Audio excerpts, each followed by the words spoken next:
భయపడకు జయద్రథ, నేను నిరాయుధులపై దాడి చెయ్యను. ఈ రోజు యుద్ధంలో నువ్వు పౌరవుణ్ణి జయద్రథుణ్ణి ఇరువురిని ఓడించావని విన్నా.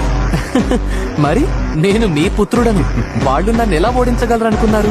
నిన్ను చూసి గర్విస్తున్నాను అభిమన్యు. చూస్తూ ఉండండి తండ్రి గారు, ఈ యుద్ధం అతి త్వరలో ముగుస్తుంది. అలాగే నాయన.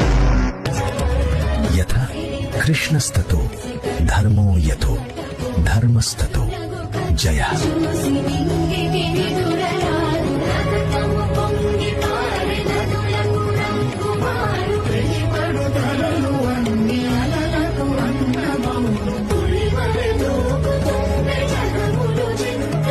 నేనొక్కటి చెప్పగలను, జరగవలసిందే జరిగి తీరుతుంది. ఇది ఆరంభం మాత్రమే పాత.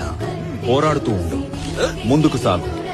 నీవు ఖచ్చితంగా నీ లక్ష్యాన్ని సాధిస్తావు. నీ సొంత వారైనా పోరాడక తప్పదు. ఈ యుద్ధంలో ధర్మం నీ పక్షాన ఉంది పాత.